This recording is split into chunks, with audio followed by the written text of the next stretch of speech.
France کے دارالحکومت Paris میں یوم اقبال کے حوالے سے ایک شاندار اور پروقار تقریب کا اہتمام کیا گیا۔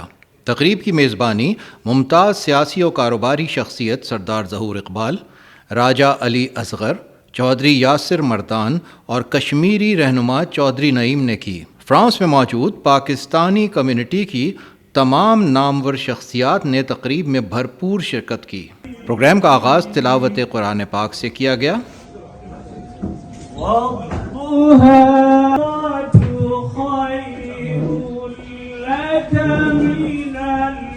جس کے بعد نعت رسول مقبول پیش کی گئی۔ اس موقع پر پاکستان اور فرانس کے قومی ترانوں کی دھنیں بھی بجائی گئیں۔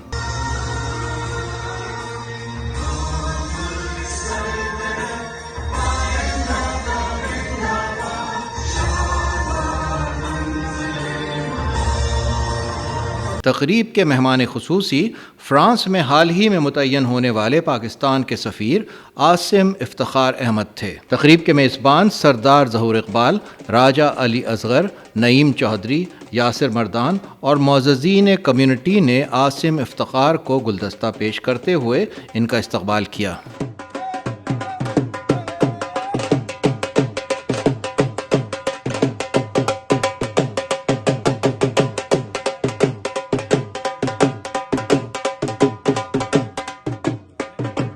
پاکستان کے سفیر عاصم افتخار نے تقریب کے منتظمین کو اتنی خوبصورت تقریب کے انعقاد پر دل سے مبارکباد پیش کی۔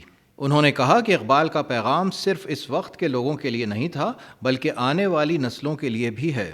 ہر دور کے باشعور اور حریت پسند لوگوں کے لیے اقبال کی شاعری پیغام ہے۔ اقبال کے حوالے سے اتنی خوبصورت تقریب اور کمیونٹی کے تمام مکتبہ فکر کے نمائندوں کا ایک چھت تلے اکٹھے ہونا اقبال کو خراج تحسین پیش کرنے کا ایک شاندار اور منفرد انداز ہے جس پر آپ سب مبارکباد کے مستحق ہیں۔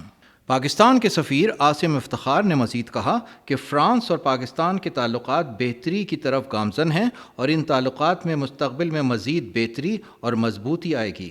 اصل میں فرانس میں ہمارے سفیر آپ تمام لوگ ہیں۔ آپ سب پاکستانی ایمبیسی کے لیے بہت بڑا اثاثہ ہیں۔ آپ کا فرانسیسی لوگوں سے کاروبار، جاب، پڑھائی کے حوالے سے ایک تعلق ہے۔ اس لیے پاکستان کا جو خوبصورت اور روشن امیج آپ بہتر پیش کر سکتے ہیں شاید وہ ہم نہیں کر سکتے۔ پاکستانی اور فرانس کے لوگوں کے درمیان رابطے اور تعلقات بڑھانے کا آپ ایک مؤثر اور مضبوط ذریعہ ہیں۔ ان کا کہنا تھا کہ میں آپ لوگوں کی خدمات کو سراہنا چاہتا ہوں اور آپ کو یقین دلاتا ہوں کہ کمیونٹی کے مسائل کے حوالے سے آپ کو سفیر پاکستان اور دوسرے افسران کے ساتھ رابطہ کرنے میں کبھی کوئی دشواری نہیں ہوگی۔ ہم ہر وقت آپ کے لیے دستیاب ہوں گے۔ ہمیں آپ کی بہتر تجاویز، تعاون اور رہنمائی کی ضرورت رہے گی جس کی روشنی میں ہم کونسلر سیکشن کو مزید بہتر بنا لیں گے۔ انہوں نے کہا کہ میرے اسٹاف نے مجھے بتایا کہ آپ لوگوں کا تعاون ہمیشہ ہمارے ساتھ رہا ہے جس پر ایمبیسی کے ساتھ ساتھ میں بھی آپ کا شکریہ ادا کرنا چاہتا ہوں۔ آپ لوگ جب سفارت خانہ پاکستان کا ساتھ دیتے ہیں تو آپ پاکستان اور ریاست پاکستان کا ساتھ دیتے ہیں۔